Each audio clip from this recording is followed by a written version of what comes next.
It's your boy DJ Akademiks, and now we got two people that's being held on $1.5 million bail, and they're charged with first-degree murder.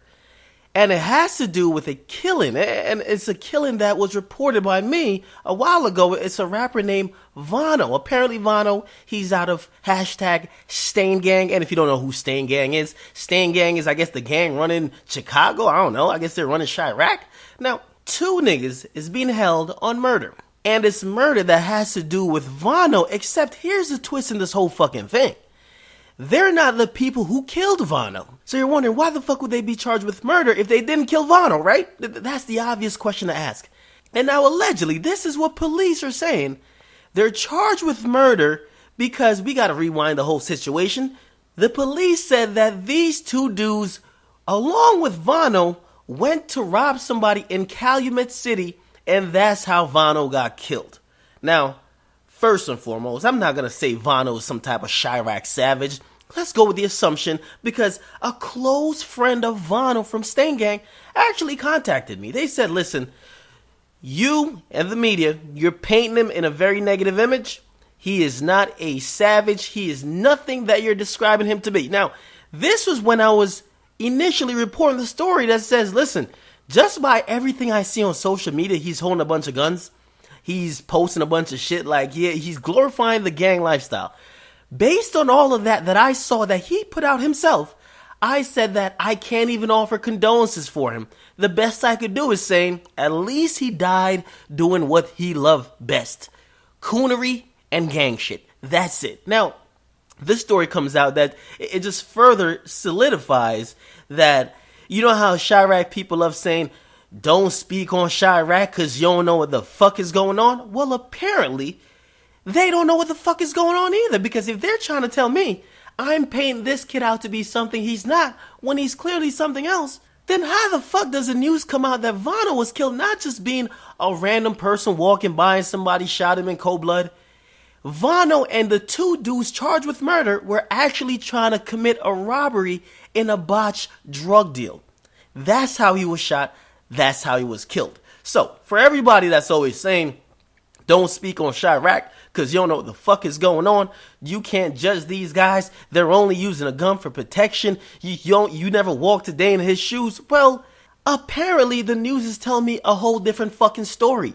The guy who you guys are mourning, he was a criminal. He died trying to commit a crime. Now, how the fuck is your son, your friend, your homie running around playing Omar from The Wire and you have no fucking clue? Now after he dies, he's a fucking angel and he needs to be mourned. Really?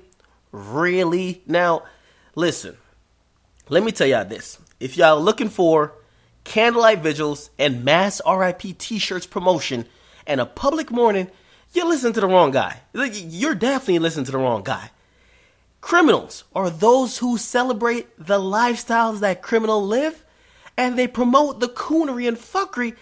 They will find no solace here. They will find no type of sympathy, no type of, oh my God, bunch of tears flowing. Not from, you came to the wrong place.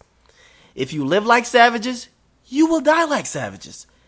Now, let me tell you what happened. So, police are alleging that Vonno, along with two other dudes, they went to conduct a drug deal. When they went to conduct a drug deal, they hopped in the back of the person's car they were trying to conduct the drug deal with. Then they announced, listen, this ain't no drug deal. This is a fucking robbery. Now, of course, this might have not been in Chiraq. Apparently, Calumet City is not in Chiraq. But those dudes, they were not going to be caught lacking. So once Vonno and his two hoodlums announced that this is a fucking stick up and it's like Omar on The Wire, the dudes in the car, so what the fuck? They pulled out a gun and shot Vonno. Now, apparently that's how Vonno died. Here's my thing. Why are Negroes so fucking surprised when people who rap about robbing and killing people all fucking day, they either get robbed or get killed? Nigga, it's a cycle of life. If you are a predator, don't be surprised when a fucking predator on top of the food chain that's on top of you eats you. Nigga, either stay out of Dodge, or if you're living that life, prepare and be willing to accept the consequences if you die by it. Now, listen, the story's clear. Vonno clearly wasn't the victim that night. If we weren't reporting him being dead, he'd probably be the killer. So if you think about it, if the story wasn't that he got killed, we'd probably be reporting another story saying someone got killed, but it wasn't him. So he'd be killing someone else. So, listen to me. From what I sum up with this story, it seems that he went all the way out to the burbs, went to the suburbs, because you know the typical Negro mentality, the Chiraq savage mentality, the niggas in the burbs is pussy, right? So he went out to the burbs. We gonna rob us some drug dealers in the burbs. It's a quick come up. Everybody's gonna eat. Now, while he thought he was gonna be preying on other black men, luring them into a promise of a drug deal, he forgot that, listen, the first Chiraq commandment isn't forgotten in Calumet City. Thou shalt not lack. Don't only apply in Chiraq, but it applies in the entire fucking state of Illinois. These savages, they have bus pass, they're moving around, and they're moving around like fucking termites in heat. No one's staying in Chiraq anymore. If a nigga's in Illinois, if it says IL on the license plate, nigga, you know what it is. You better not be caught lacking. Now, as I said, his homies, they're charged with murder. You can see their faces on the screen. They're charged with murder because he died. And the reason why, you're probably saying, did his homies kill him? No. They're charged with murder because they were all a part of a stick-up gang that was committing a crime. And in Illinois, if you're part of a group that's committing, or you're planning to commit a crime, no matter what it is, it could be petty theft, it could be whatever, fraud.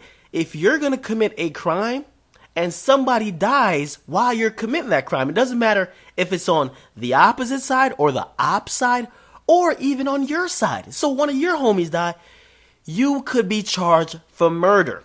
If someone dies when a crime is being committed, the offender or whoever is committing the crime is culpable of murder. Now, a lot of savages don't know what the fuck I just said, but listen, Webster's English Dictionary, it is available to us all. Check it out. Just replay what I just said. Google the words. Hit the thesaurus up. Hit the dictionary. Find out what I said, because this is real fucking life. Now, the moral of this story, and you should know what the moral is before I even say it, the moral of this story is that you shouldn't be committing fucking crimes in the first place. Secondly, I've always said, you Negroes talking about snitching, you need to commit your crimes by your damn self. If you're committing crimes with a bunch of other Negroes, anytime they fuck up, and you could tell in Illinois, if they end up dying, you're going to get charged with murder, and if they end up talking, they're going to be snitching. So, do your fucking crimes by yourself. Now, with all of this, and this is exactly why I do these stories, right? Because we have this glorified life of being a hitter, being a shooter, right? Everybody wants to everybody want to be the no-lack king, right? I'm glad, and I got to shout out to the Chicago Tribune because they went as far as to really put out the details to debunk this whole myth that these fucking scums are dying over millions of dollars worth of drugs.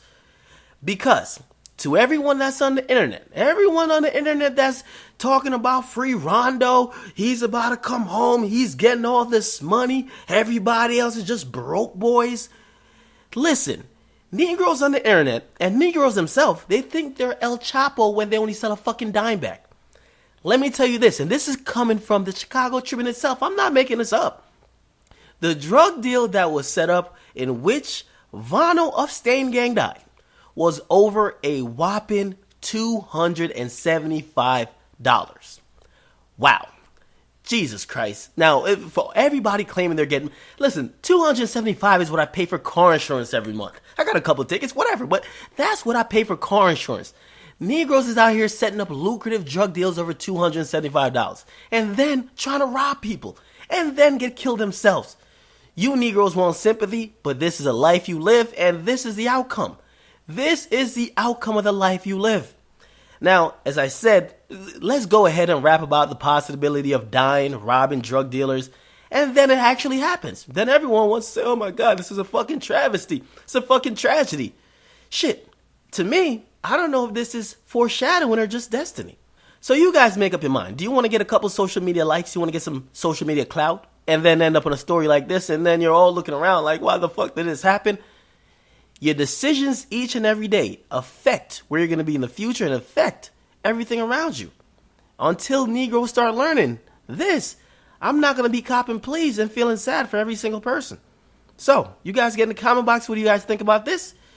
It's your boy DJ Akademiks. Make sure you guys like, subscribe, and definitely share. This is a lesson. A lesson.